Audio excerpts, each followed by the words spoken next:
Okay. Well, good morning, everybody. I feel a little farther away from the front row here. There's all these cool fake flowers and stuff.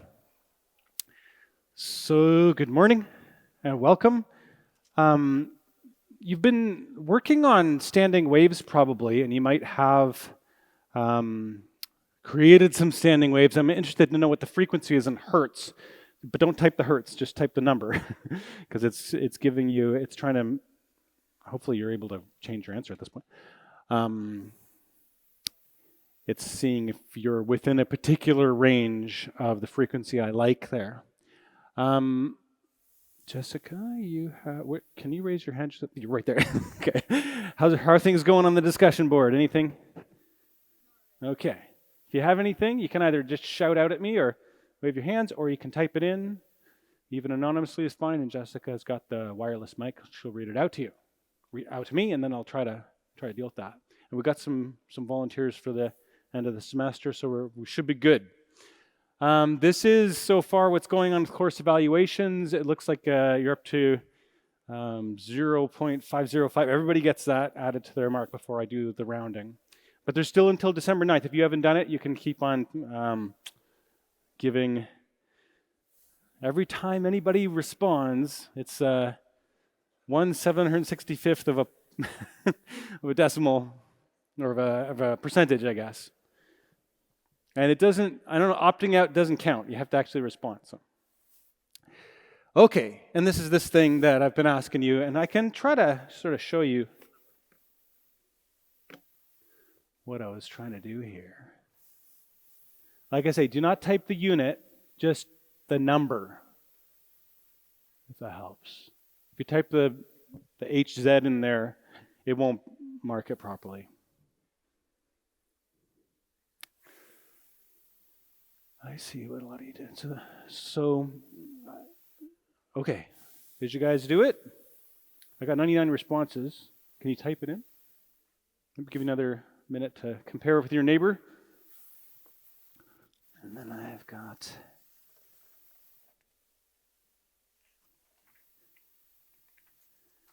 the announcement one.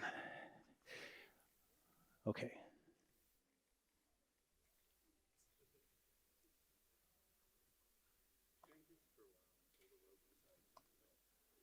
This is the thingy.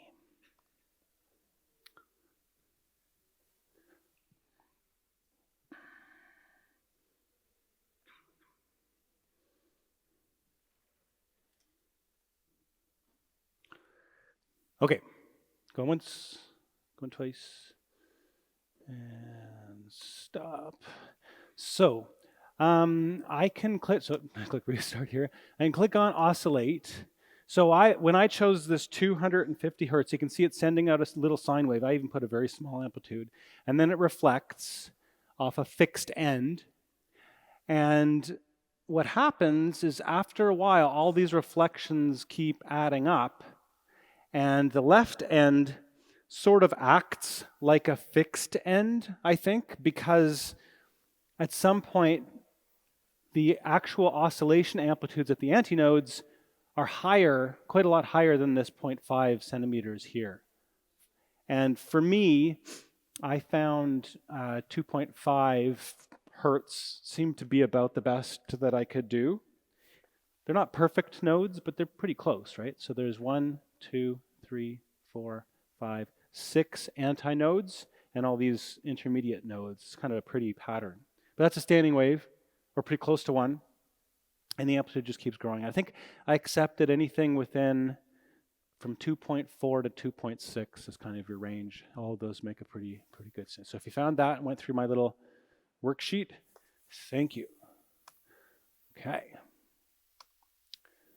And like I say, what I found is 2.4 to 2.6 hertz. Seems to give a nice standing wave. So there's no practicals this week. And I just wanted to, I guess, Anya, do you want to say a few words while we're just, I don't know if I want to pass you the thing, but I wanted to introduce you to my friend Anya Harlick. This is kind of letting you know what's going on with this course, we're just finishing chapter, oh, I guess we could use that. There you go. Want to use my Jessica's mic? Maybe Anya, class, Anya. Hi, everybody. My name is Anya Harlick, and I am an instructor. Well, sorry. Assistant professor teaching stream in the Department of Physics, and I will be the instructor for Physics 132 next semester. And I just wanted to come and say hello. So, take away one unknown from the equation of the anxiety of the next course.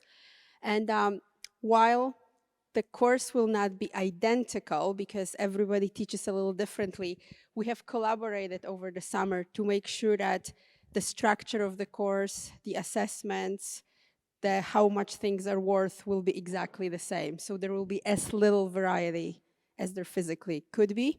And pay attention to waves because we will start with electricity and magnetism and then go to optics, which is really a type of wave because it just deals with light. So it's really nice meeting everybody, and I really hope to see you next semester. Okay. As I give this back, they're really good students. I think you're going to find that they're awesome. Thank you. And you're going to be great at waves, I think. So, but yeah, Anya gets to teach all the fun stuff, which is electricity, magnetism, optics, one of my favorite subjects, and of course, Einstein's theory of special relativity, which is pretty fun. I am on, actually, this is kind of an interesting thing, this difference between particles and waves. Where's my little thingy here? Here it is. Which is that particles tend to obey this thing called the Pauli exclusion principle, which is that two particles can't exist in the exact same state. So meaning that if you drive your motorcycle into the wall, it's not allowed to go through the wall, and so it crashes.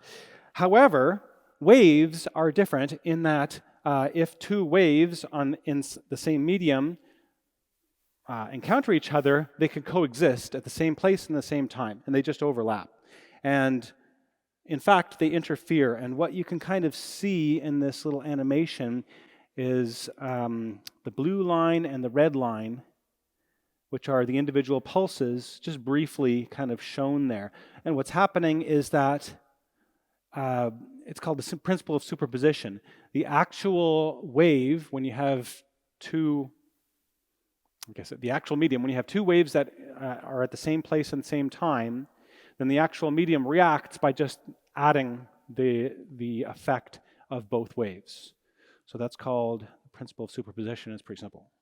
So remember Y being kind of the disturbance, the dependent variable, I guess, and then the two independent variables are X and T, the position and time.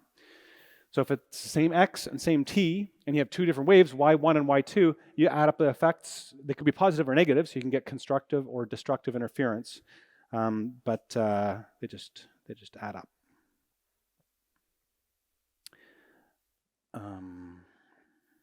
So maybe I'll put a note right here, is that if Y1 and Y2 have the same sign,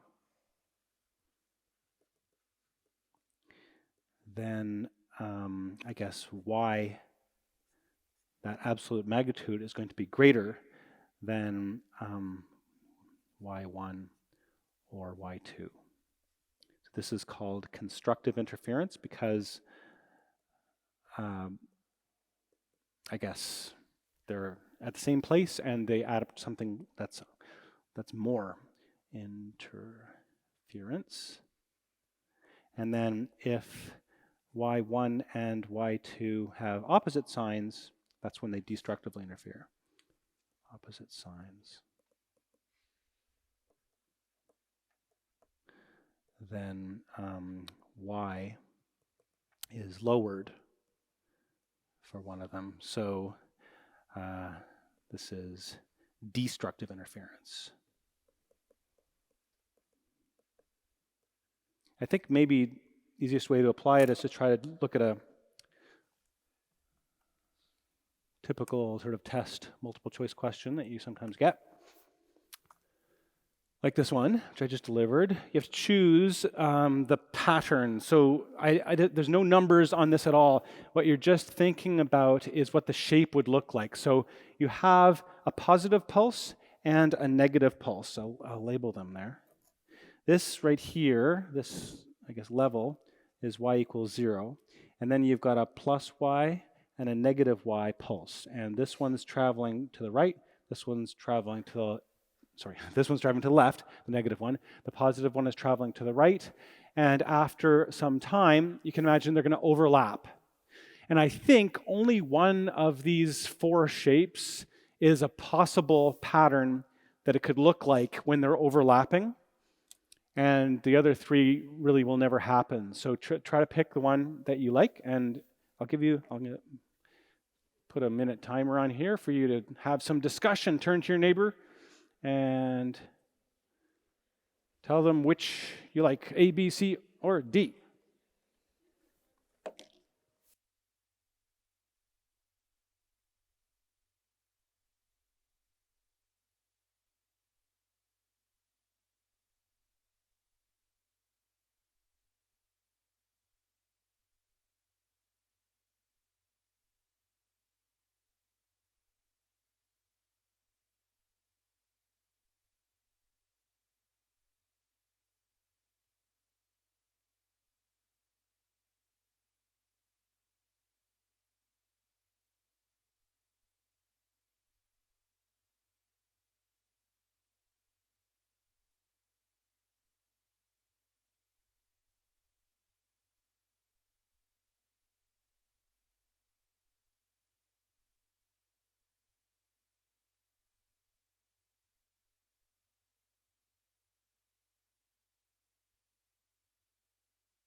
Here goes my timer.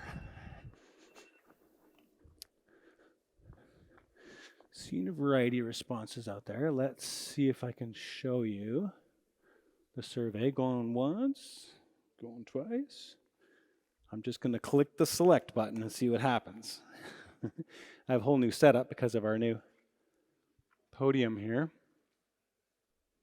There it is. So I personally liked B, and I'll kind of tell you why. And again, push the select button.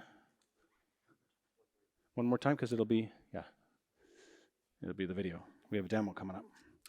What I was thinking is that a couple of things. Number one is that this seems to be as negative as this is positive, so that when they overlap, you should get 0, a perfect destructive interference. Does that make sense? And then secondly, this thing seems to be wider than this thing. So they're never going to add to be double or have any kind of step function like that. So they're also, since they're different widths, let's put X there, I don't think they'll ever perfectly destructively interfere, because this negative pulse will never fully cover the positive pulse, because the positive pulse is wider. So I don't like that either. And the problem with this is really close, but the problem is I think when they overlap completely, you won't get negative, you'll get 0. So I like this one the best. Just when their centers are identical, sometime later, which they eventually will be, then you'll have some positive from outside the positive pulse, and you'll have some 0 from where they're destructively interfering. So I hope that was kind of clear. And this is actually was on a past exam somewhere, so it's the kind of conceptual question you can get for the principle of superposition, or superposition principle. Okay. This one is about sine waves. So interference can be constructive or destructive, and often what happens is you have 2 sinusoidal waves, but they're coming from different distances or something to the point of detection. Here is 2 speakers, and they're at different distances from wherever your ear is. So your ear would be right here. If they're at a distance such that the crests from one speaker line up with the troughs from the other speaker, then it's always destructive interference. So this is destructive at this particular distance. So what you get here is just silence. It's possible if you have two pure tones and set up at exactly the right position, and you can only hear those waves, but not reflections around, you can get destructive interference. We have a kind of a demo of that, but I think I want to review a little bit human hearing.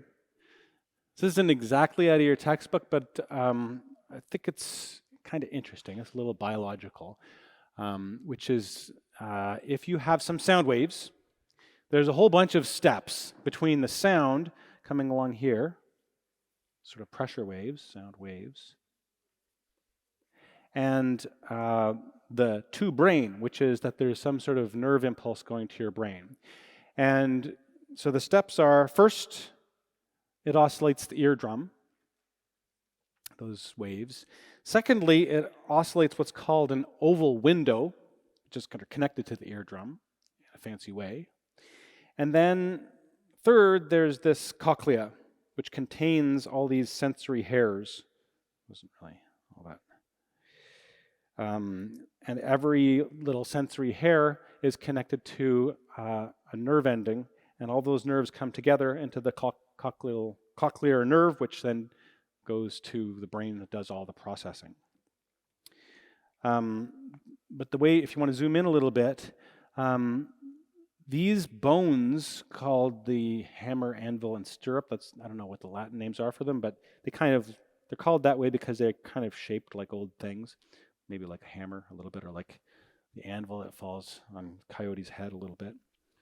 I don't know what a stirrup is, but anyway, what they do, kind of interestingly, is that they can amplify the oscillations of the eardrum using pivots and rotation. So they're all connected together about certain pivots, so that if the eardrum oscillates a little bit, then the oval window will oscillate with a higher amplitude. So this is a way of the inner ear, the bones in the inner ear, actually amplifying sound waves so that you can hear the quietest little sounds, such as maybe the lion that's sneaking through the grass and rustling the grass as it's about to pounce on you. You might hear that. So this is important. The other thing that these can do is that they can quickly shift around the muscles to adjust these pivots so that there is no amplification at all. In fact, it can pretty much disconnect your eardrum from your oval window so that there's not too much sound energy going into the sensitive part of your inner ear. So it can protect the cochlea in your inner ear as well by just adjusting around some of the muscles and ligaments that are holding these bones together. So they have two purposes. One is to amplify sound, and the other is to I want to go back here now. I'm trying to show you this whole thing. One is to amplify the sound that's coming in, and the other is to protect the cochlea in your inner ear from sounds that are too loud. Like if there's a lightning strike or something like that, you will be deaf for a little bit if you hear a very, very loud sound because your sort of middle ear here has adjusted around, but then you haven't damaged your inner ear. And then the inner ear, what that looks like, it has a really interesting property, which is based on resonance. Another thing we figured out, which is that if you have some sound waves coming in from the oval window, some pressure waves, then what they'll do is they'll oscillate this entire, what's it called, a basilar membrane. And the idea here is that every part of the basilar membrane will resonate to a particular frequency. So one incoming frequency will have a resonance, will resonate with one part of the basilar membrane. which is good because then you'll hear that particular note. So what this actually corresponds to are all the different frequencies or musical notes that you can hear. So if you were to hear a particular frequency right here, it would only have high amplitude or resonance with the sensory hairs right in this region, and then that's what would send the signal to your brain. Or if there was two, you could have two frequencies together, and that would be two driving frequencies, and they would actually resonate two parts of this basilar membrane at the same time, and you could actually hear two tones together somehow. Hi, Professor. There's Yes. one question Yes. on the discussion board. It's asking what is the difference between superposition and interference? Oh, that's a good question. Yeah, I think I'm using them pretty much the same. Interference is any time two waves are just together, or that's also superposition. So they're synonyms in this case. Thank you. Yeah. Thanks for that. It comes up, and for some reason, yeah, both terms are used, but constructive superposition or destructive superposition is sort of what I mean there. Okay.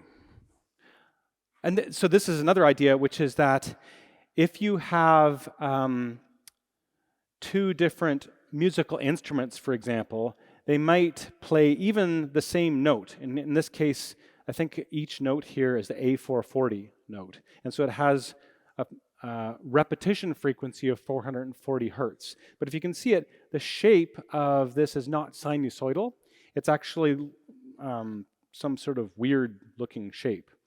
But it turns out you can make any of these weird looking repeating patterns by adding up a lot of sinusoidal waves. And so this piano pressure wave is actually made up of a 440, an 880, a 1320, all these different, well, they're called harmonics actually, at different amplitudes, but they're all sinusoidal waves at these frequencies. When you add them up, you get this.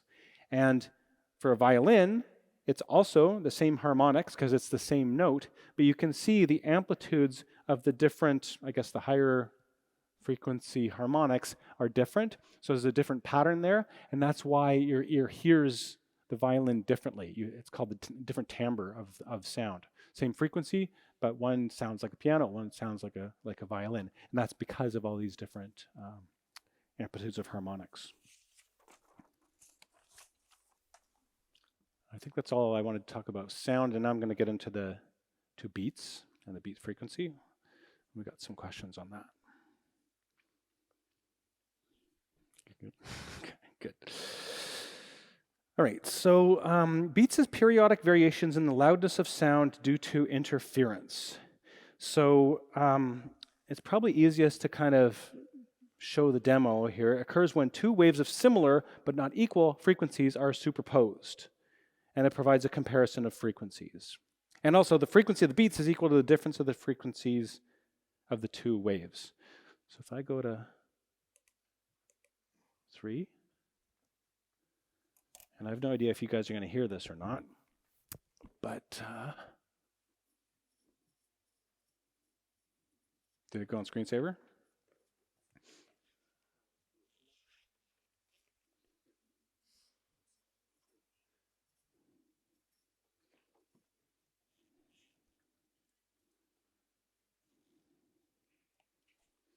It was definitely working before.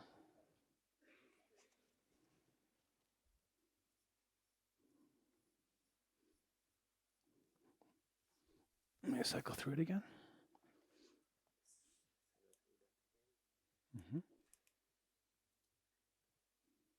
There we go. Perfect. So let's see if we can hear it. So if I don't know if that's coming through on the, you guys hear that? That is, I think that is, so it's around here, it's 256, which is a C. Oh, maybe we're always taking Jessica's mic. Let's see if we can do it that way. I'm going to put the microphone right in between. So if I hit this one, I get 256. If this one, 256, if I hit them together, you hear them going up and down a little bit. But let's adjust one of them a little bit away from 256 by changing the position of one of these masses. So now it's a little higher, maybe too high. So let's sound them together. Too much. I don't know if you can hear the vibration. Let's put it just off a bit more.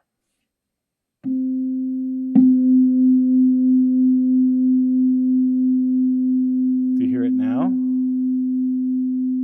What you're listening for is the amplitude of the sound going up, down, up, down, up, down as these two things interfere. So this will now be 256, and this is probably like 260 or something.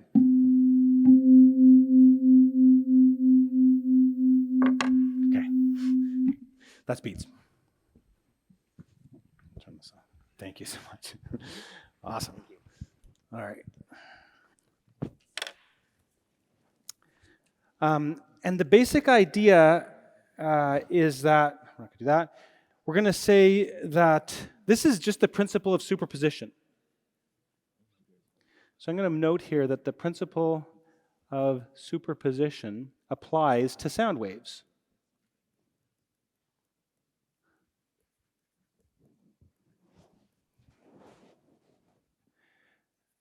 So in this case, what a sound wave is air pressure. So this air pressure versus time or something, which is measured at the microphone, that's what a microphone is measuring, is maybe a little higher, like 1.01 atmospheres, and this would be 0.99 atmospheres.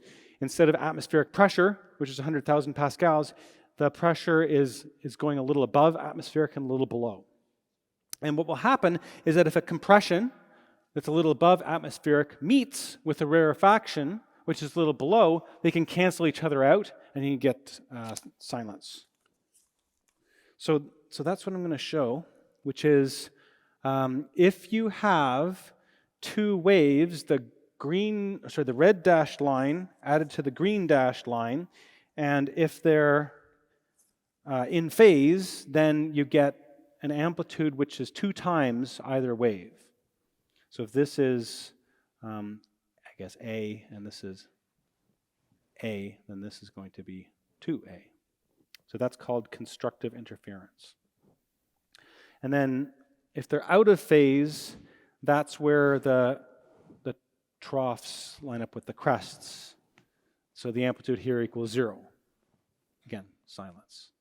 You wouldn't hear it. But then there's also out of phase, but not exactly out of phase.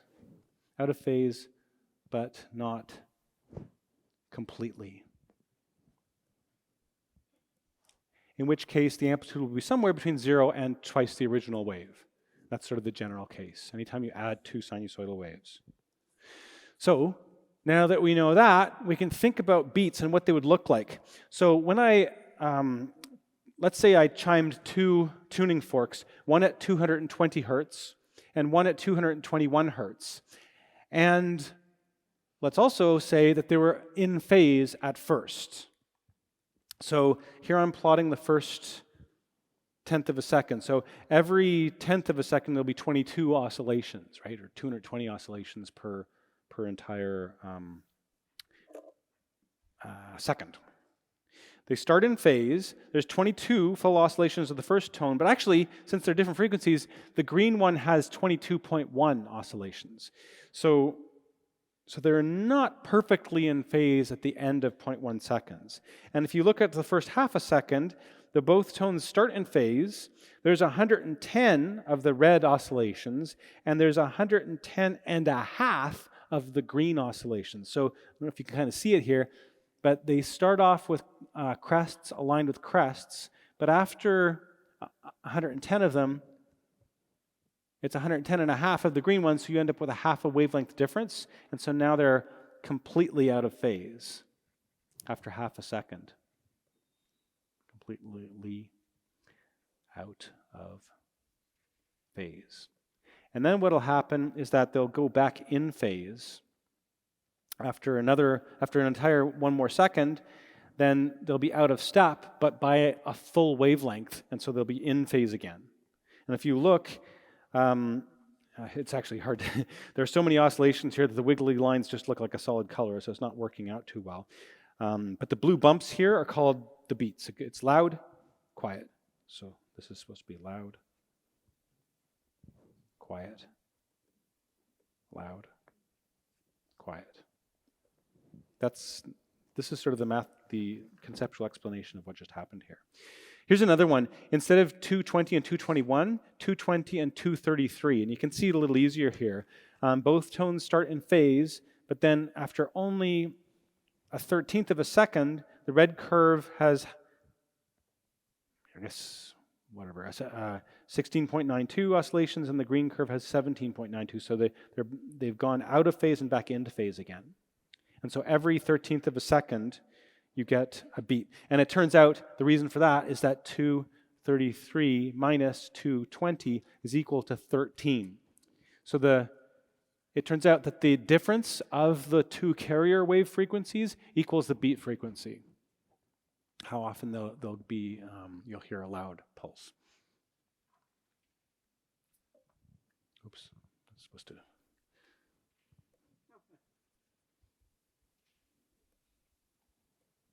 Jessica, how are things going on there? Can we give a check? There's one question, like, Yes? how would you describe silence in a real life example? Well, it's when the amplitude is really low and it's silence. So, and that's kind of what you're hearing. You're hearing two tones together. You hear them loud, and then it kind of goes away. When you have two equal amplitude waves that are out of phase, then those two amplitudes will cancel exactly. And can you explain what the 13 hertz indicates? So it's good question. So this 13 hertz is the frequency of, I guess, the beats. So these are beats, beat, beat, beat, beat, beat, beat, beat. So there's going to be 13 of them every second. And there's an equation from your book, right? It's this thing. On page 335 of the e-text, a beat is a wave that results from a superposition of two waves of about the same frequency. I guess the net wave, so the sum of them, has a frequency equal to the average of the two frequencies. We didn't really talk about that much. But the frequency which the amplitude of the net wave changes is called the beat frequency.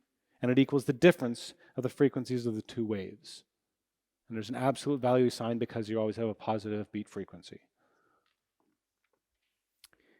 And the application that comes up sometimes is an old way of tuning pianos. If you have a known frequency and you play it at the same time as a piano note that might be out of tune a little bit, you can listen for those beats if you have a good ear.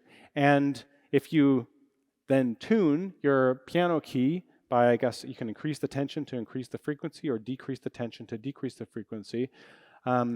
If you can make that beat frequency get less and less and less and go to zero where you don't hear any beats at all, then you know that the piano is in tune. So let's do a couple of learning catalytics questions. If you combine the sounds of two pure tones, one with a frequency of 440 hertz and the other with a frequency of 220 hertz, what do you get? A, beats with a frequency of 2 hertz, B, beats with a frequency of 220 hertz, C, beats with a frequency of 440 hertz, or D, a continuous sound which humans perceive to be two tones played at once.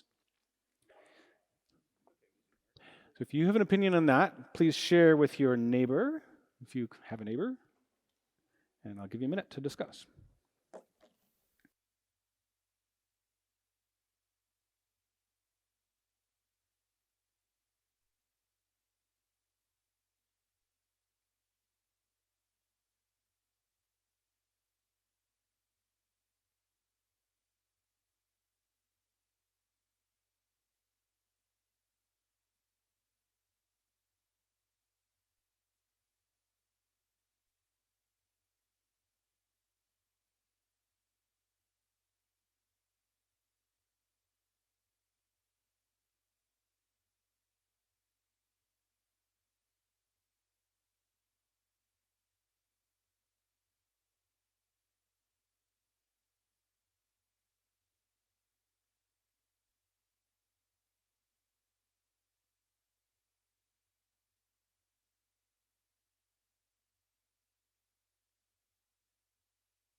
we're just arguing about this one, but I think I know what I want you guys to answer. It's not this. So, going once? Going twice? Got an answer? All right. This is one of those things where you guys are going to be mad at me.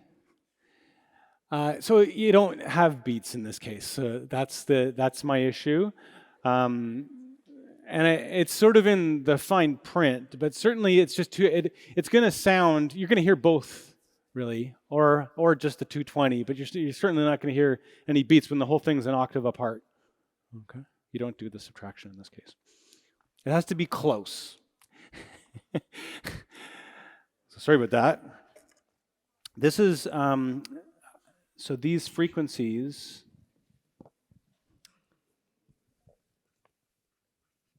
they differ by a factor of 2, are too far apart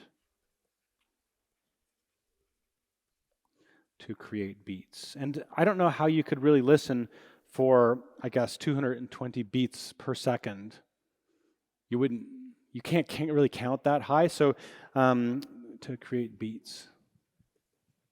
I guess for me, when I play around with tones, I don't think that I can really hear beats above maybe about 30 per second. Beyond that, they all kind of blend together. So I guess F beat must be less, I guess, than around 30 hertz, I think. Or it just doesn't work. You just hear a continuous tone. Professor, we have Yeah, two yes. questions on the discussion board. Sure you so do. the first one is, why exactly do the waves go out of phase, then come back into phase? Should they not stay at one state? No, because so what you're plotting is time versus the pressure. And so if they're different frequencies, like one is 10 hertz and the other one's 11 hertz, then over a certain amount of, like 1 second, then one of them has oscillated 10 times and the other has oscillated 11 times. And so if they start off together, they're going to, at some point there, they're going to go out of phase. When one is oscillated like 5.5 times, it'll be down at its minimum, and the other one will have oscillated 5 times, it'll be up at its crest again. Right? If you can sort of picture that. So go out of phase and back into phase and go back and forth like that. So we have like interference happening. Yeah, exactly. The interference will be first constructive and then destructive, and then constructive and then destructive. That's what's happening. Okay, thank you. And I have another question. Yeah. Are overtones essentially constructive interference? What is the mechanism behind it? No. So the overtones were just this thing from way before we did all the beats. Overtones, it's kind of like what we just showed there, actually. It's, where is it? This stuff. These are technically called overtones. This is like a harmonic, and these are harmonic overtones. Those are just other sine waves that are added that have, I guess, multiples, integer multiple frequencies of the fundamental. We'll talk a lot more about that when we talk about standing waves on Wednesday, actually. Actually, I want to talk, I got a couple more for you. Want to do, so that was the trick question. The other two are non-trick. Well, I don't promise non-trick, but maybe less tricky. Where are we here? There was this one. We're on this one. You are tuning a piano, and you want to make the frequency of an A key to be 440 hertz, because that's on a table, you're supposed to have 440 hertz. But you suspect it is out of tune. But you luckily have a reference sound source that you know for sure is at 440 hertz. So you play them both together, and you hear 3 beats per second. So now, from that information, what is the frequency of the piano wire in this case? If you know it, tell your neighbor. 1 minute.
Okay, what do you guys think of this one?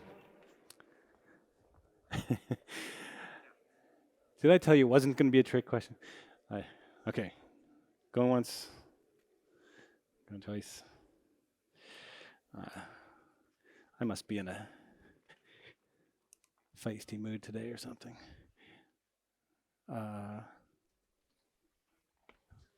It was a trick question, sorry. Okay, sorry, you can't tell. So, sorry about that, because it could be one or the other, right? So actually the answer is it's either, it's B or C, I guess, you know what I mean? It has to be one or the other. But you can't tell which. So the best answer is that you should choose D, I guess. So sorry. So, okay, but let's do this again. So this is not actually a trick question. So, now I promise. Okay, so once again, you're tuning a piano. You want to make the frequency of the piano to be 440, and you have a reference which you know is 440, and you have 3 beats per second. So, okay, so that's your first situation. But then what you do is you tighten the string on the piano a little bit, meaning you're raising its frequency a little bit. And now, when you sound the piano with the reference tune, you hear 7 beats per second. So now, from all of that information, what is the frequency, new frequency of the out of tune piano A thing? I'll give you another minute.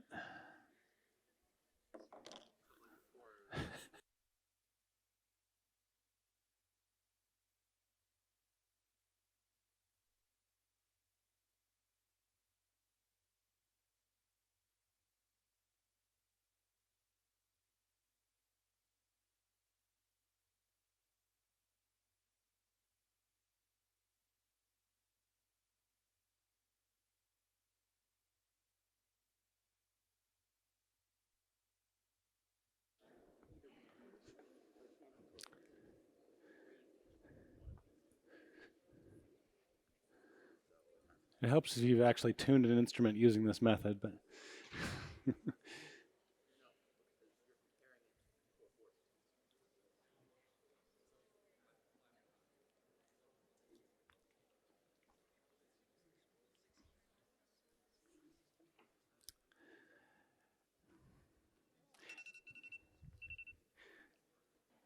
this is what you actually had to do, by the way, before the Guitar Tuna app. I'm older than the Guitar Tuna app, and so I used to have to actually listen for these beats by actually doing this. But going once, going twice, and stop. Life is much better now. You can just ask your phone. Yeah, okay, you guys got it. So 87% answered 447 hertz. So you know, so if it was before, it was either, let's go back to my other slide here. Before you did the tightening of the string, it was either 443 or 437. And then by tightening the string, it's gone up. And you've gotten to 7 beats per second. So I think with all that information, you know that it can't be 433 hertz, and it isn't 440. The only thing left is that it's got to be 447. I think that makes sense. You've resolved that absolute value. Okay, I think that's it for beats. What I wanted to do next is introduce a little bit of the mathematics of standing waves. So this is the principle of superposition when you have 2 waves that are traveling in opposite directions. So what this is a wave traveling to the right. So it's a sinusoidal wave.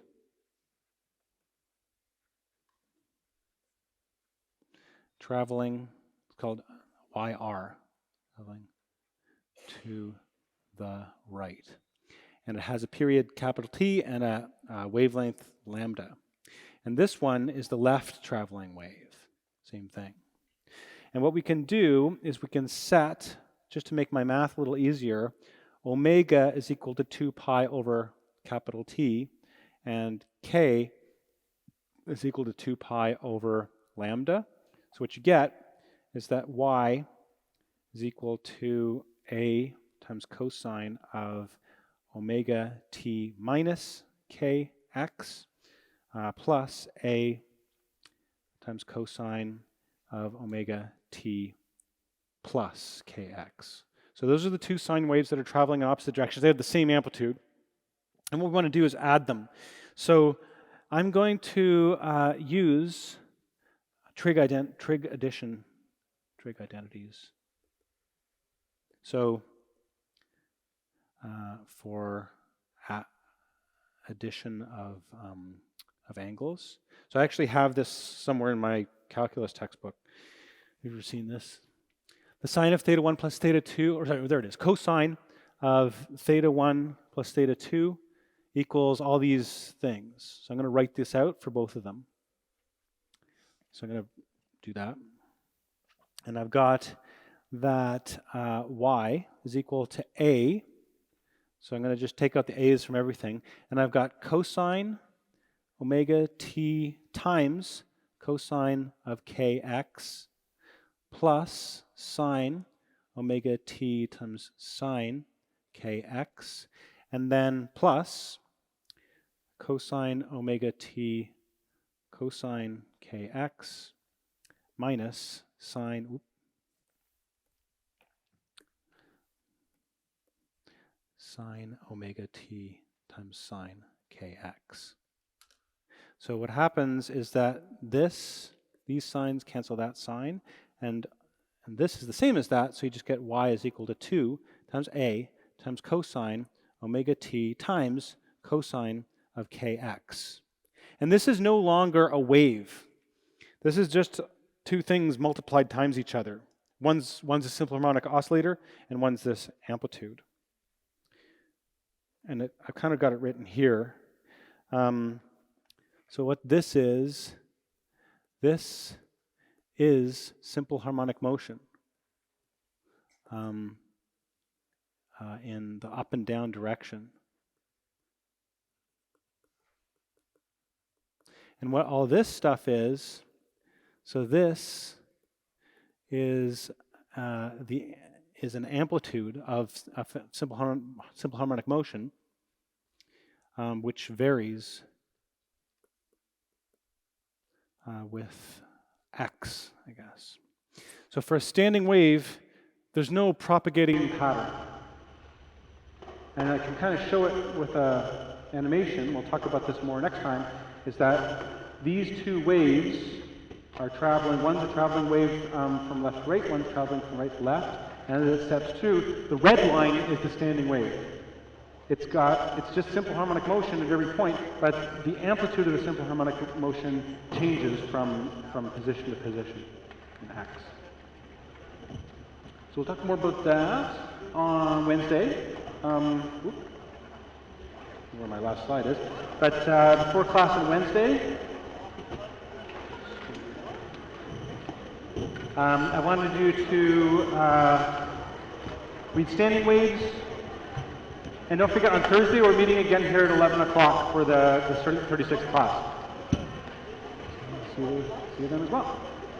See you Wednesday.